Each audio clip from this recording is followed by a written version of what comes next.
Hello, I'm Nathaniel Smith, and this is going to be a quick overview of a video series I'm going to start. It's going to be a quick video series on making a list, me personally making a list of the best episodes of New Who in each Doctor's era. So, yeah. Let's start with a quick overview of things that I feel need to be mentioned before we begin. So here we go. Now, the first thing you have to understand is that Doctor Who, the official Doctor Who canon, is basically the original 26 seasons from 63 to 89. There was that Dimensions in Time 1996 movie. I don't want to get into those, but there were those. And then basically the new series. Obviously there was other forms of Doctor Who and Big Finish and books and so forth. And that, I guess you can count that as canon too. And I do in my own way as well. So, but the thing I want to do is, I'm just going to say this really quickly. The original series is better than the new series. I know a lot of new fans won't like or agree with that statement, and that's fine. But I'm just going to say that the reviews, well, not reviews, but the list I'm about to give of the best episodes of New Who are all basically applied with the original series and how it was basically cohesive, well thought out, imaginative, creative, original science fiction. And although New Who has a lot of rubbish and junk, every once in a while they've managed to actually make something that was on par with the original series, and that deserves a lot more credit and recognition.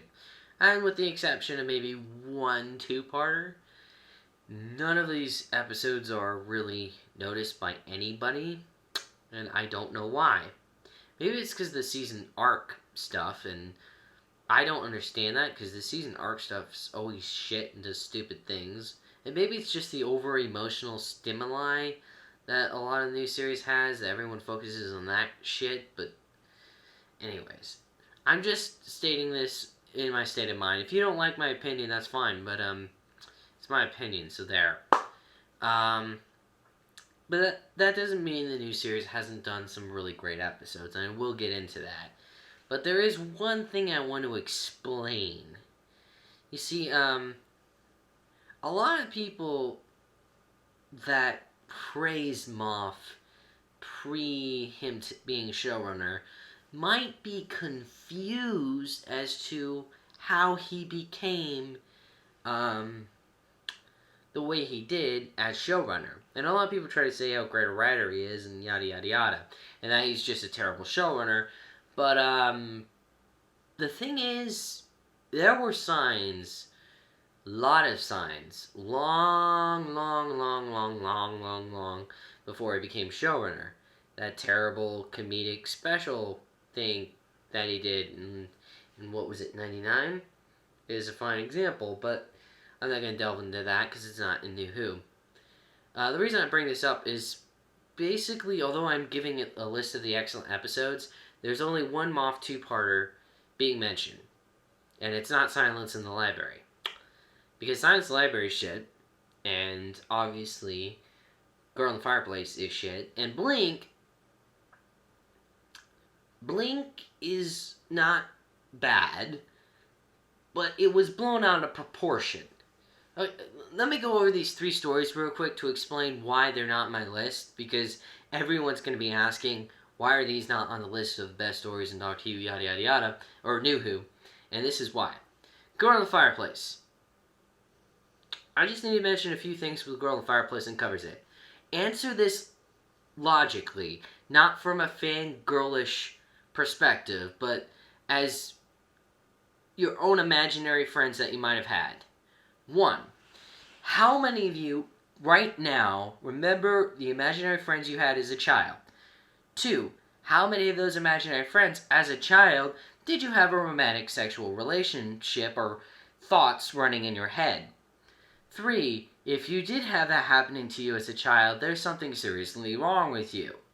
4. Actually remembering your imaginary child as an adult and seeing him again and saying hello and being all aroused by that. Yes, I'm just gonna call bullshit on that, because that's literally the plot of The Girl in the Fireplace. I mean, the only reason none of that gets recognized or focused on is because Scary Robot. And yes, the Scary Robot is awesome, but it does not change the stupid, idiotic, romantic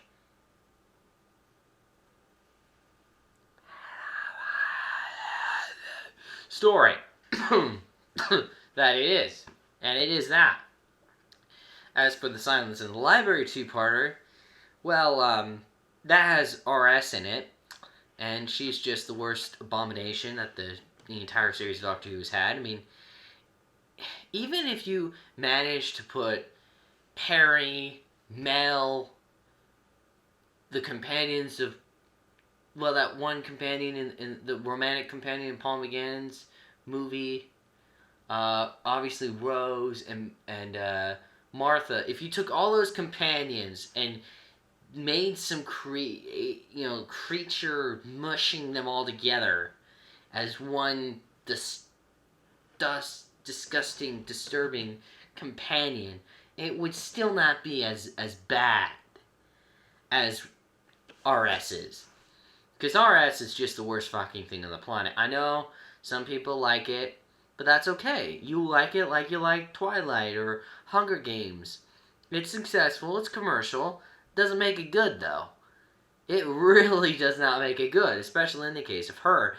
And don't get me wrong, I don't like Rose that much, but what? At her worst, she was a bit clingy. She was a Mary Sue. I mean, the worst you could complain, really, about Rose was basically them going on and on complaining about missing her, yada, yada, yada. And, yeah, I can understand that, but nowhere near the just atrocity of that nature like RS was, especially in that. And although I suppose in the Silence in the Library two-part it's not as bad, even in the Silence in the Library story, it's not really good. You have a monster that's really just a ripoff of the Ambassadors of Death with nothing original and actually obvious attributes to make them scary. I mean, seriously, you have obviously scary skeleton monsters with stretching shadows. How can you be any more obviously scary than that? That's taking cliche to a whole new level of cliche. You know, not to mention they just come out of his dust or some nonsense like that. Not to mention the illogic of it all, of a virtual program on an alien planet library. Which, by the way, is the main reason I get so upset with that last two-parter. I mean, the two-parter is ripped off from the structure of Girl in the Fireplace, going back and forth in two different points in time, with a girl child in there, by the way. Also, there's the fact that, you have the monster having a sort of weakness like Blink, and not to mention even the repetitious nature with the dead talking, like in The Empty Child, Dr. Dances. So basically everything that Moff already did previously, he just recycled into that story. And the only thing that's really original about Silence Library is the planet itself, which is severely underused in a story that doesn't even fit in context. I mean, there's no story focused on something to do with the awesomeness of books in any way. I mean, the Silence Library two-parter could have been like a mind robber story for New Who. And not only could it have been a mind robber story for New Who, you could have done something a lot better with this virtual program thing. I mean, what if you made the virtual program, instead of just some present-day Earth bullshit, what if you made the virtual program a catalog of every book in the library? And what if you made it, instead of monsters, scrap that, what if you made it where the people entering the virtual program, like almost a virtual video game kind of thing, what if they were able to enter as their characters, but at some point in time, because of some technical explanation of logic that would come in at some point, the characters that they played sort of possess their bodies and trap them in a virtual program. So now you have like fictional characters in normal bodies running amok in the alien planet library, while actual real humans are trapped in virtual programs and forgetting who they are and becoming the characters they've entered into being. So like for example, if you wanted to be Peter Pan and you enter Peter Pan, you get trapped in the story of Peter Pan and like a virtual robot, if you will, of you takes over your body somehow and then runs amok in that library world while you're trapped in Peter Pan's body in that other world. Think of just how awesome that is compared to the lazy bullshit of just, oh, it's present day Earth. Oh, we're going to show most of it actually on TV than actually delving with anything with books and whatnot. I mean, you realize how much potential that could have been? Oh, but no, it has to be present day Earth. In a virtual program. In the future, on an alien fucking planet. Yeah. Yeah. And as for Blink, I only need to say one thing about Blink. Two things, actually. One, if you really scrap the scary monster and the great segments with the Doctor, there isn't much else you would care for about Blink, really. And if that doesn't prove my point, this will. What story, wait for it, what story has a main character, human being, nobody of importance human being, on present day Earth, mind you, that also has a romantic subplot with the opposite sex on present day Earth that's a nobody human being as well, on top of having some alien confrontation with an alien of alien, and having some interaction with the Doctor? The answer? Love and Monsters and Blink. They follow the exact same fucking structure. The only difference is Love and Monsters focused way too much on human beings and shit, and that's why everyone disliked it. And Blink focused on a scary monster, which is why everyone liked it, but they blew it way out of fucking proportion. It's nowhere near as good as another story Moff wrote way beforehand. And, yeah, it's just not as great as everyone said it was. And then they reused the Weeping Angels so fucking much that it doesn't even matter anymore. So anyways, there's that. Yeah, true. Let's see, what else do I need to say? But the main reason Moff got so blown out of fucking proportion when he was writing in Davy's Era, and they made him so high and mighty, so he'd take over the show and become terrible, really is because of, well, a couple of factions in Doctor Who. Now let me explain. Doctor Who is split up in so many fucking factions.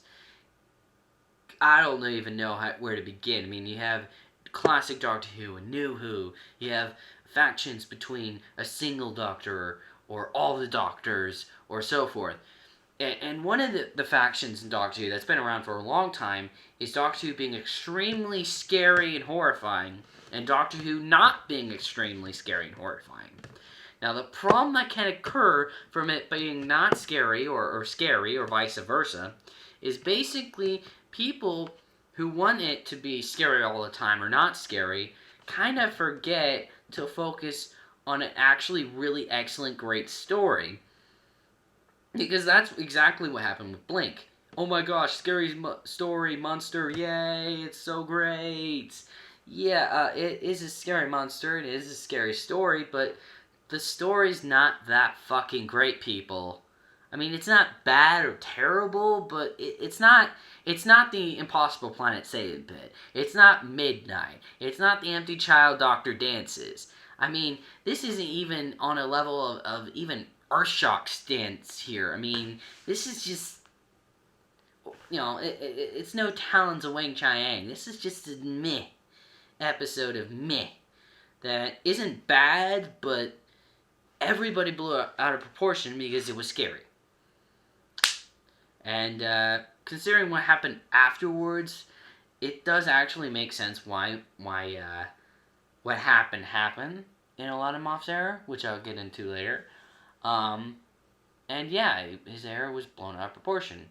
And why? Because audiences were so focused on having scary stories or not scary stories, no one focused on, is the story good? Is the story better than good? Is it excellent? Is it perfect for what it is? And that is what's important in Doctor Who. In this list I have of the best of Doctor Who, which will be divided with each Doctor. That is my focus. Doesn't matter if it's scary, doesn't matter if it's not scary. What matters to me is the story good. Is it a cohesive, well-written, excellent piece of science fiction? That's what matters to me.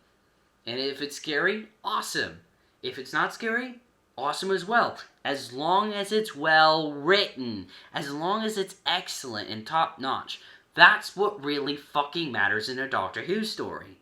Now, I do agree that maybe Doctor Who, especially New Who, needs a lot more, scary moments as well, but it is still a family show. So one thing I've been thinking is maybe what New Who should do in the future, and it's crazy, but it's good thinking, is basically split half and half, being scary, not scary. So that way you have an equal balance between the fans that want it extremely scary and dark, and the fans that don't want it extremely scary and dark. And then you can just focus on making it the best well-written, scary or not scary stories around. Will that ever be done? Probably not. Will they actually focus more on storytellings instead of bullshit season arcs? Nope. But you can hope, right? Maybe the new showrunner, when he eventually comes in, will change things, so there you go.